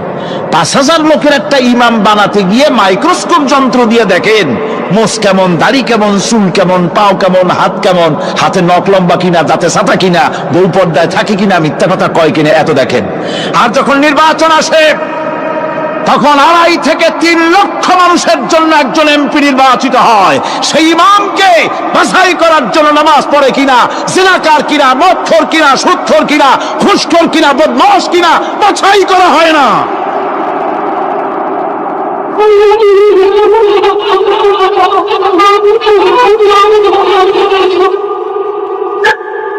নামাজ আমাদেরকে এটা শিখায়, ইমাম কেমনে বানাইতে হবে। কোন সুবহানাল্লাহ। নামাজ ঐক্য শিখায়, নামাজ ভ্রাতৃত্ব শিখায়, নামাজ পারস্পরিক মহব্বত শিখায়, নামাজ নেতা কেমন হওয়া উচিত, নেতা নির্বাচন শিখায়। আবার নেতা ভুল করলে তার ভুল বলা যাবে না, এরকম হতে পারবে না। নামাজের ভিতরে ইমাম যদি ভুল করলে আপনি লোকমা দিবেন, সুবহানাল্লাহ, আল্লাহু আকবার বলবেন। যদি তিনি সংশোধন না হলেন আবার দেন, তাতেও সংশোধন হলো আবার দেন। 3 বার লোকমা দেওয়ার পর যদি ভুল সংশোধন না করে নামাজ ছেড়ে দেন, ইমামকে বের করে দেন, নতুন ইমাম নিয়োগ করেন। যারা ক্ষমতায় যাবে, আপনি রাষ্ট্রের ইমাম যারে বানাবেন, সেই রাষ্ট্রীয় ইমাম যদি জনগণের ইচ্ছার বিরুদ্ধে যদি চলে, 1 বার লোকমান দেন, 2 বার লোকমান দেন, 3 বার দেন, তারপরেও যদি না নামে, খড় ধরে নামে না। নামাজ আপনাকে নেতা নির্বাচন, নেতাকে প্রতিষ্ঠিত রাখা, নেতার আনুগত্য আপনাকে শেখায়। নামাজ লাইন সোজা করে দাঁড়াতে হবে। লাইন যদি বাঁকা করে, আপনার কলজেটা ওরকম বাঁকা হয়ে যাবে। নাউযুবিল্লাহ। নামাজের কাতারে যার কারণে নামাজের কাতার বাঁকা হবে, পুরা কাতারের জন্য আল্লাহর কাছে ওই লোকটা দায়ী হয়ে যাবে। নামাজ শৃঙ্খলা শিখায়, সুবহানাল্লাহ কইতে ইচ্ছা করে না। নামাজ শৃঙ্খলা শিখায়, শৃঙ্খলা বোধ শিখায়, সোজা হয়ে দাঁড়ায়। তারপরে ঐক্য এবং মহব্বত শিখায়। নামাজের ভিতরে যখন দাঁড়ায় গেলেন, আমির দাঁড়ালো, ফকির দাঁড়ালো, মন্ত্রী দাঁড়ালো, তার ড্রাইভারও দাঁড়ায় গেল, একই কাতারে দাঁড়ায় গেছে। নামাজ পড়তে গিয়ে ড্রাইভারের পাও গিয়ে লেগেছে মন্ত্রীর গায়ে। নামাজ শেষ হওয়ার পর মন্ত্রীর বাবার ক্ষমতা নাই এ কথা বলার যে বেটা ড্রাইভার সলিমদ্দি, তোর পাও লেগেছে আমার পায়ে, তোর চাকরি শুদ্ধা দোজকে পাঠায় দেব। পারবে বলতে? পারবে না। মিয়া মন্ত্রী সাহেব, এটা তোমার সেক্রেটারিয়েট না, এটা আল্লাহর ঘর। এটা কার ঘর? এক হি সাথ মে খড়ে হো গয়ে মাহমুদ ও আয়াজ, एक ही सब में खड़े हो गए महमूद ও আয়াজ, न कोई बंदा रहा न कोई बंदा नवाज। একই কাতারে দাঁড়িয়ে গেছে সম্রাট মাহমুদ আর চাকর আয়াজ। এখন সম্রাট মাহমুদও নাই, চাকর আয়াজও নাই, সম্রাট আর চাকর দুজনই আল্লাহ পাকের গোলাম হয়ে গিয়েছে। তুমি মসজিদে এসেছো, তুমি আল্লাহর গোলাম। কার গোলাম? আল্লাহ পাকের গোলাম। এই জিনিস শিখায় নামাজ। নামাজ শিখায় মানুষকে পাঞ্চুয়ালিটি, নিয়মানুবর্তিতা, সময়ের জ্ঞান শিখায় নামাজ। নামাজ মানুষকে কি শিখায়? আল্লাহ রাব্বুল আলামিন বলছেন, ইন্নাস সালাতা কানাত আলাল মুমিনিনা কিতাবাম মাওকুতা। নিঃসন্দেহে নামাজ মোমেনদের নিয়মানুবর্তিতার সাথে ফরজ করা হয়েছে, তাদের উপরে নিয়মানুবর্তিতার উপরেই, সময়ের উপরে নামাজকে ফরজ করা হয়েছে। আপনার আন্দাজ মতো আপনি পড়তে পারবেন না, সময় মতো পড়তে হবে, আউয়াল ওয়াক্তে পড়তে হবে। আমার দেশের মসজিদগুলিতে ফজরের নামাজ পড়া হয় এমন সময় পূর্ব দিক ফর্সা হয়ে যায়। ইমাম সাহেব যদি ভুল করেন, নামাজ যদি দোহরাতে যান, তাহলে সূর্য উদয় হয়ে যাবে, এমন অবস্থা। নামাজ এত দেরিতে পড়া হয়। প্রত্যেক ওয়াক্তের নামাজ আউয়াল ওয়াক্তে পড়ার জন্য রাসূল সাল্লাল্লাহু আলাইহি ওয়াসাল্লাম তাগিদ করেছেন। সময়ের দিকে লক্ষ্য রাখতে বলা হয়েছে। যেই জাতির, লক্ষ্য করুন, যে জাতির দৈনিক 5 বার টাইমলি অক্ত মতো সময় মতো নামাজ আদায় করতে হয়, দুর্ভাগ্যজনক সত্য সেই জাতির কাছে সময়ের কোনো দাম নাই। সময়ের দাম নাই। 9টার গাড়ি কয়টায় আসবে? 9টার গাড়ি কয়টায় আসবে? একদিন দেখা গেল সত্যিই 9টার সময় এসে গেছে। যাত্রীরা বলছে মাশাআল্লাহ, অন্তত একটা দিন তো 9টার সময় আসলো। স্টেশন মাস্টার বলছে না, খুশি হওয়ার কারণ নাই, আজকের না, এটা গতকালকেরটা। আমার আমেরিকার সফরের সময়, যে বাড়িতে আমি আমেরিকায় থাকি, কুইন্স এলাকায়, নিউ ইয়র্ক সিটিতে, সে বাড়িওয়ালা চাকরি করে। সে আমাকে বলল 10টি বছর আমি একটা ট্রেনে যাতায়াত করি। সে বলছে রাত 3:45 ট্রেনটা আসে, ওই ট্রেনে চড়ে সে তার কর্মস্থলে যায়।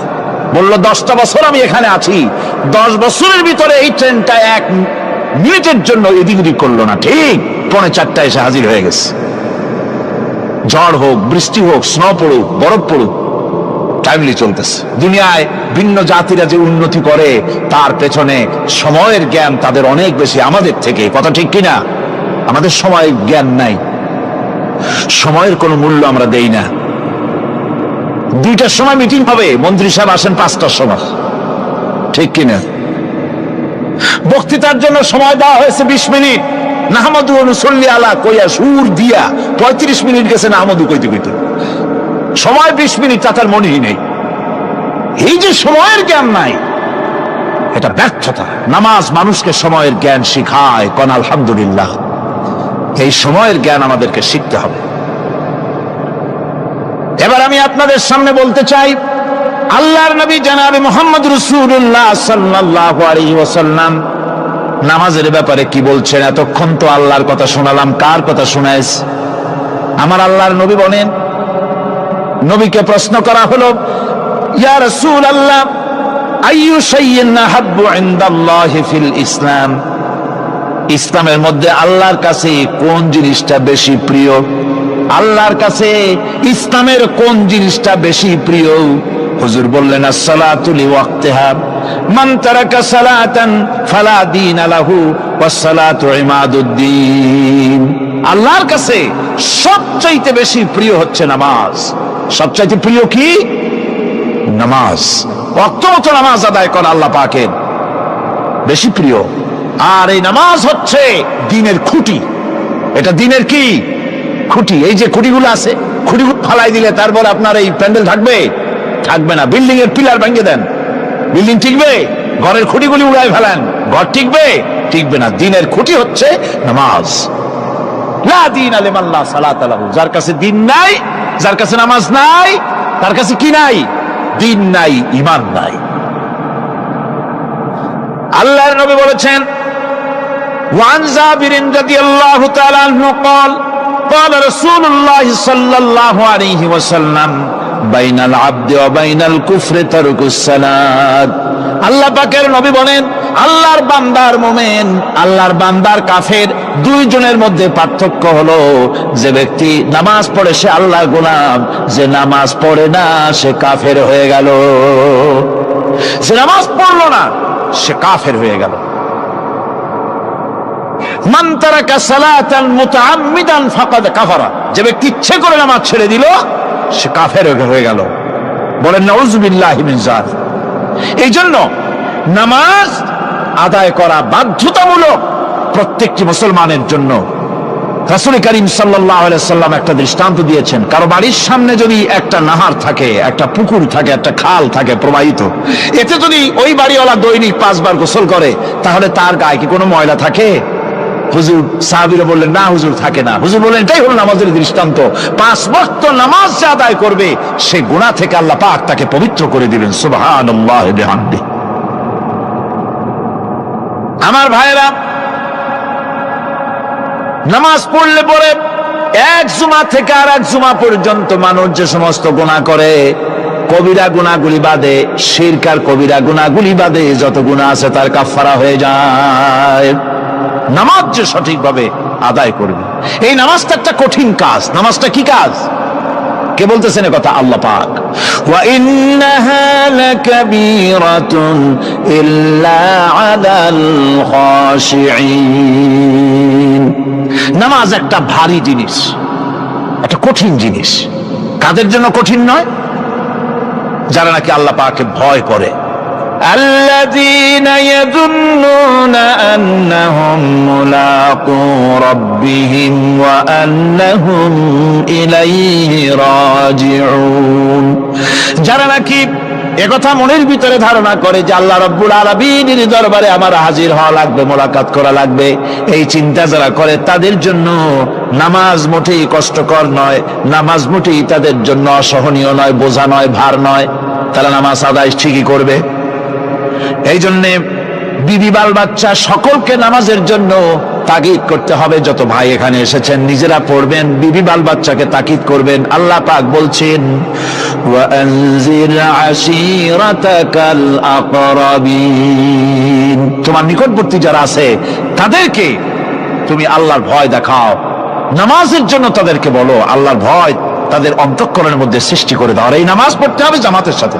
নামাজ পড়তে হবে কিছুর সাথে? জামাতের সাথে। রাসূল করিম সাল্লাল্লাহু আলাইহি ওয়াসাল্লাম বলছেন, হুজুরের কাছে, আল্লাহর নবীর কাছে হযরত আবু হুরায়রা রাদিয়াল্লাহু তাআলা আনহু হাদিসটি বর্ণনা করেছেন। হুজুরের কাছে একজন অন্ধ লোক এলো। সেই অন্ধ লোক এসে বললেন, হুজুর আমি তো চোখে দেখি না, জামাতের যে গুরুত্বের কথা আপনি বললেন, আমাকে কি রুখসত দেওয়া যায় নাকি? আমি অনেক সময় সাথী সঙ্গী পাই না, আমাকে কি রুখসত দেওয়া যায় নাকি? হুজুর বললেন, হ্যাঁ তোমাকে রুখসত দেওয়া গেল। অন্ধ যখন হেঁটে যাচ্ছিলেন নবীজি তাকে আবার ডাকলেন, ডেকে জিজ্ঞেস করলেন, অন্ধ নামাজের মসজিদের আজান কি তোমার কানে যায়? বলে, হ্যাঁ আমি আজান শুনি। হুজুর বললেন, আজানের জবাব দিবা, মসজিদে এসে জামাতে নামাজ পড়বা। একজন অন্ধকে রুখসত দেওয়া হয় নাই। মসজিদে আজান শোনার পর ঘরে বসে যদি নামাজ আদায় করেন, নামাজের হক আদায় হবে না। হুজুর সাল্লাল্লাহু আলাইহি ওয়াসাল্লাম বলেছেন, মসজিদে আজান হওয়ার পর যে ব্যক্তি ঘরে বসে নামাজ পড়ে, আমার ইচ্ছা হয় ঘরটা আগুন দিয়ে জ্বালায় দেই। কে বলতেছেন? রাহমাতুল লিল আলামিন বলতেছেন। রাহমাতুল লিল আলামিন বলতেছেন, ঘরের মধ্যে যদি মেয়ে লোক আর বাচ্চারা যদি না থাকতো, তাহলে আমার ইচ্ছা হয় আমি বলি আগুন দিয়ে ঘরটারে জ্বালায় দাও। এই ঘরের মহব্বতই তো সে বাইর হয় না। নামাজের এত বড় গুরুত্ব দেওয়া হয়েছে। আমার বন্ধুগণ, এই নামাজের জামাতি আল্লাহর নবী জীবনের শেষ নামাজ জামাতে আদায় করেছেন। জীবনের শেষ নামাজটাও জামাতে আদায় করলেন। তখন তার এমন অবস্থা, এত অসুস্থ, দাঁড়াতে পারেন না, হাঁটতে পারেন না। দুইজন সাহাবীর কাঁধের উপরে ভর করে তারপরে বহু কষ্ট করে মসজিদে গিয়ে নামাজ আদায় করেছেন। খুতবা দিয়েছেন। বললেন, খুতবা দিতে গিয়ে বললেন, আজ থেকে মসজিদে নববীর চতুর্দিকের সকলের দরজা বন্ধ হয়ে যাবে, শুধু আবু বকরের দরজাটা খোলা থাকবে। আল্লাহর নবী বললেন, আল্লাহ রাব্বুল আলামিন এই পৃথিবীতে তার এক বান্দাকে জাগতিক সব সম্পদ দিতে চেয়েছিলেন, কিন্তু সে বান্দা সব জাগতিক সম্পদকে উপেক্ষা করে মাবুদের সঙ্গে দেখা করা বেশি জরুরি, বেশি পছন্দ মনে করেছেন। এতটুকুন কথা নবীজি বললেন, কেউ কিছু বুঝলো না। হযরতে আবু বকর রাদিয়াল্লাহু তাআলা আনহু হুজুরের এই কথা শুনে কাঁদতে কাঁদতে তিনি অস্থির হয়ে যাচ্ছেন। সাহাবীরা চিন্তা করলেন, হুজুর কার কথা বলেছেন, তাতে কান্নার কি আছে? বয়োবৃদ্ধ, জ্ঞান বৃদ্ধ হযরতে আবু বকর রাদিয়াল্লাহু তাআলা আনহু বুঝতে পেরেছেন, এই পৃথিবীর সব সম্পদ তো আল্লাহ হুজুরকেই দিতে চেয়েছিলেন। তিনি সমস্ত সম্পদকে উপেক্ষা করে তার মাবুদের সঙ্গে দেখা করার জন্য প্রস্তুতি নিয়েছেন। তার মানে হলো আল্লাহ নবীর বিদায় হয়ে যাবেন, আমরা নবী থেকে এতিম হয়ে যাব। নবীজি ঘরের মধ্যে প্রবেশ করলেন। প্রচন্ড জ্বর এলো। এই প্রচন্ড জ্বর নিয়ে তিনি শুয়ে আছেন, কখনো বেহুশ, কখনো হুশ। এর মধ্যে সারা আজান হয়ে গেল।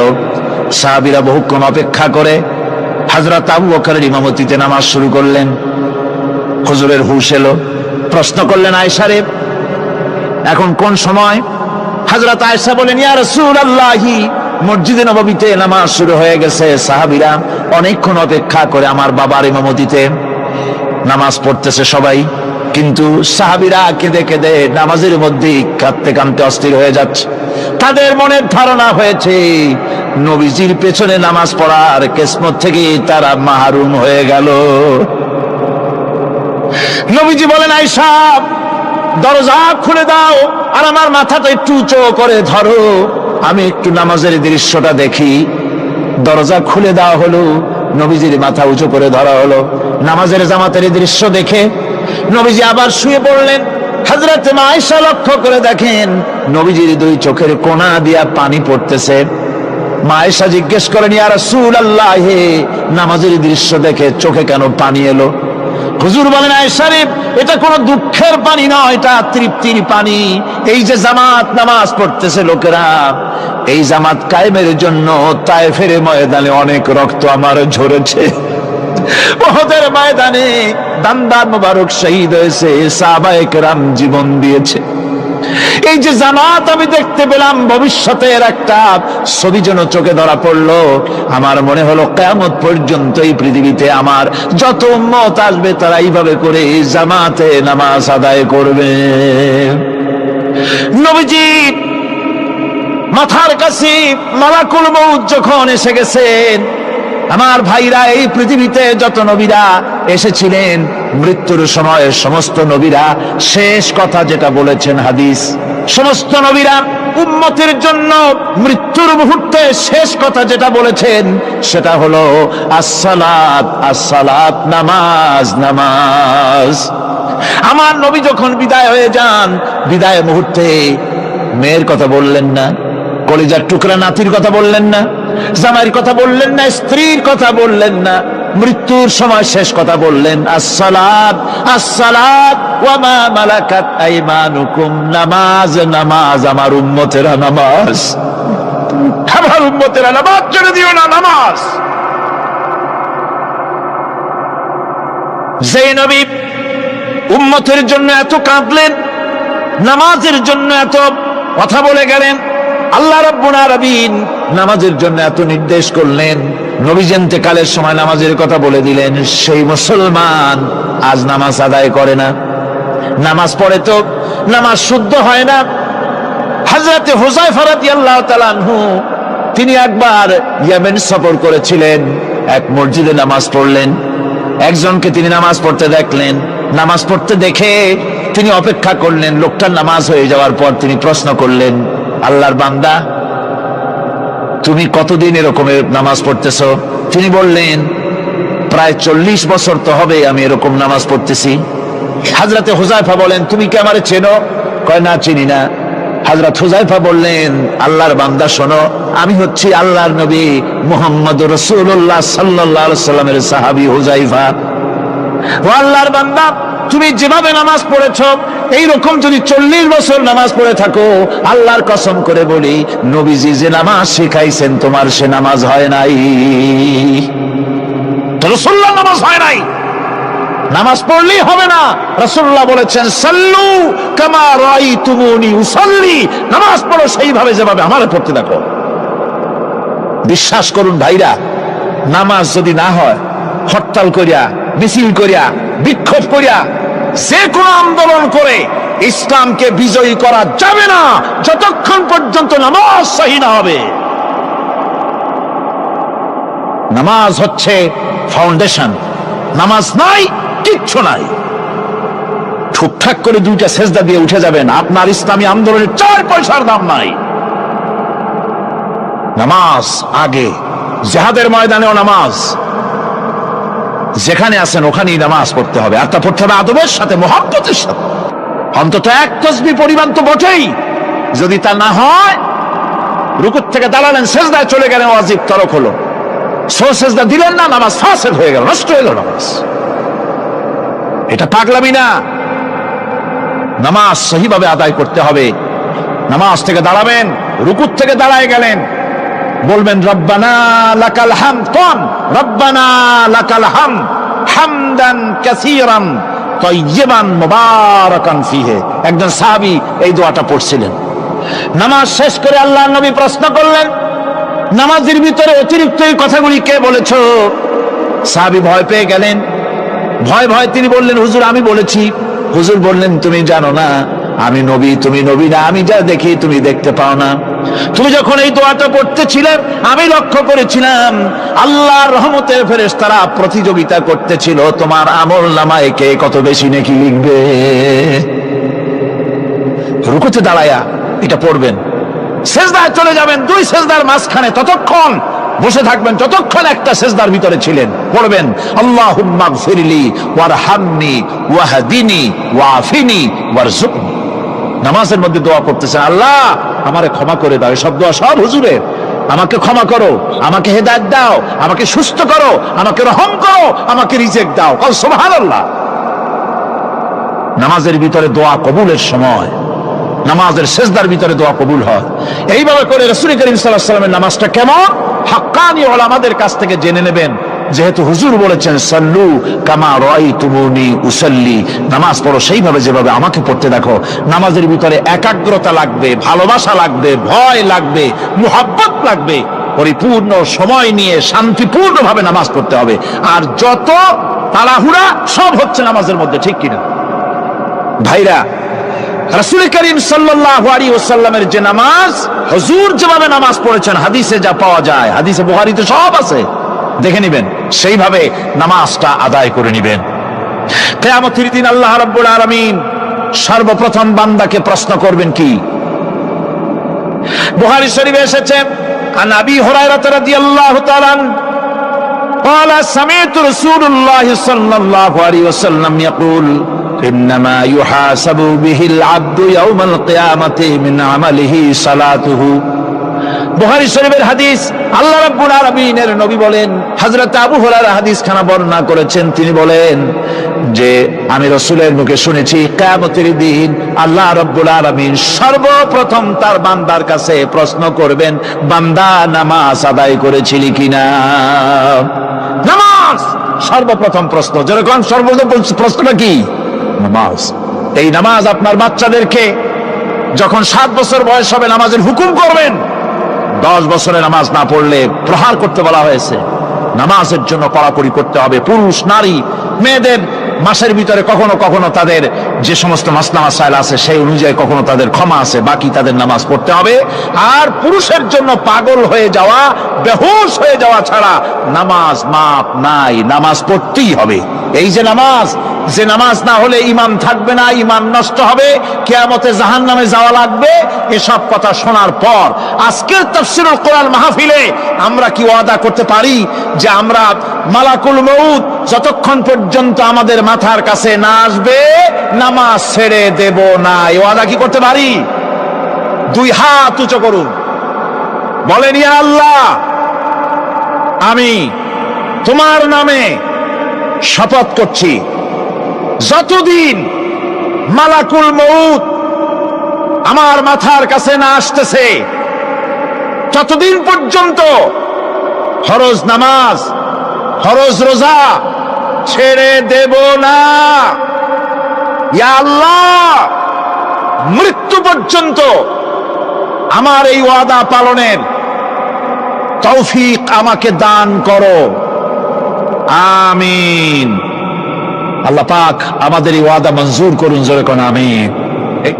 আলোচনার শেষ পর্যায়ে এখন আমরা মুনাজাতের দিকে যাব। দাঁড়ানো ভাইয়েরা সবাই বসেন, মুনাজাতের শরীক হন। আল্লাহ রাব্বুল আলামিন নামাজের জন্য আমাদেরকে দোয়া শিখাই দিয়েছেন, কোন সুবহানাল্লাহ। কে শিখাইছেন দোয়া? আল্লাহ পাক দোয়া শিখালেন, রব্বি জাআলনি মুকিমাস সালাতি ওয়া মিন যুররিয়াতি রব্বানা ওয়া তাকাব্বাল দুআ। আয় আল্লাহ, আমারে আমার বিবি বাল বাচ্চারে নামাজের উপরে প্রতিষ্ঠিত করো। আল্লাহ তুমি দয়া করে দোয়া কবুল করো, জোরে কোন আমিন। আল্লাহ রাব্বুল আলামিনের বাণী, ফাইন্না মাআল উসরি ইউসরান ইন্না মাআল উসরি ইউসরা। আল্লাহ পাক বলেন, জেনে রাখো দুঃখ এবং কষ্টের সাথে রয়েছে সুযোগ আর সুবিধা, আর অসচ্ছলতার সাথে রয়েছে উদার সচ্ছলতা, জোরে কোন সুবহানাল্লাহ। কাজে ভয় পাওয়ার কারণ নাই, হতাশ হওয়ার কারণ নাই। মন আশায় বুক বেঁধে রাখো। গুনাহ করেছ, হতাশ হও না। যুবকদের গুনাহ করা স্বাভাবিক, ইউনিভার্সিটির ছাত্র, কলেজের ছাত্র, প্রফেসর, শিক্ষক, অফিসার ঘুষ খেয়েছেন, জিনা করা হয়েছে, মদ খাওয়া হয়েছে, মিথ্যা কথা বলা হয়েছে, যাই কিছু করেন না কেন ভয় পাওয়ার কারণ নাই, নিরাশ হওয়ার কোনো দরকার নাই। আল্লাহ পাক ডেকে বলেছেন, উল্লিয়া ইবাদিয়াল্লাযীনা সারাফু আলা আনফুসিহিম লা তাকনাতু মির রাহমাতিল্লাহ। আরে আমার আল্লাহর মতো এত ভালো আর কেউ আছে? এত দরদ আর কারো আছে? আমার আল্লাহ বলেন, ও নবী আপনি শুনায় দেন, হে আল্লাহর বান্দারা, তোমরা যারা নিজেদের উপরে বাড়াবাড়ি করেছো, নিজেদের উপরে জুলুম করেছো, অত্যাচার করেছো, আমি আল্লাহর রহমত থেকে নিরাশ হয়ে যেও না।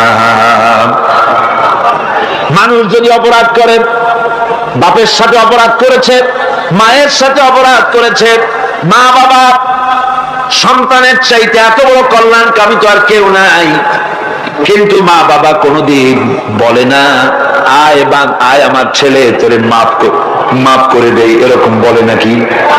মন চায় ছেলে যদি মাফ চাইতো, খুশি হয়ে মাফ করে দিতাম, কিন্তু কেন যে আসে না, ডাকে না যে আয় মাফ করে দেই। মা বাবা আপনাকে এত ভালোবাসে, সেই মা বাপও আপনাকে বলে না যে আয় মাফ করে দেই। আমার আল্লাহ হচ্ছেন এমন আল্লাহ, আল্লাহ রাব্বুল আলামিন ডাকেন, এ বান্দা খুন করেছিস ফিরে আয়, জিনা করেছিস ফিরে আয়, হত্যা করেছিস ফিরে আয়, চুরি করেছিস ফিরে আয়, কুফরি করেছিস ফিরে আয়, সুদ খেয়েছিস, ঘুষ খেয়েছিস, মদ খেয়েছিস ফিরে আয়, এসে আমার দরবারে চোখের পানি ফেল, আমার দরবারে কাঁদাকাটি কর। ইন্নাল্লাহা ইয়াগফিরুয যুনুবা জামিআ ইন্নাহু হুয়াল গফুরুর রহিম। আমার দরবারে চোখের পানি ফেলে কাঁদ, আমি রব্বুল আলামিন জিন্দেগীর গুনাহ মাফ করে দেব। সুবহানাল্লাহ কোন, সুবহানাল্লাহ কোন। আমার কাছে কাঁদ, চোখের পানি ঢাল। আল্লাহ রাব্বুল আলামিনের কাছে বান্দার দুইটা ফোঁটা বেশি প্রিয়। একটা হলো জিহাদের ময়দানে যে রক্ত ফোঁটা দেওয়া হয়, এটা আল্লাহর কাছে প্রিয়। আর আল্লাহর ভয়তে গুনার জন্য লজ্জা করে, অনুশোচনা করে বান্দা যখন চোখের পানি ছেড়ে দেয়, আল্লাহর কাছে এটা অত্যন্ত প্রিয়। নবীজি বলেছেন, বান্দা যখন গুনার ভয়তে, আল্লাহর ভয়তে, জাহান্নামের ভয়তে অনুশোচনা করে যখন চোখ দিয়া পানি ছেড়ে দেয়, ওই চোখের পানি নাকের অর্ধেক আসতে না আসতে আল্লাহ রাব্বুল আলামিন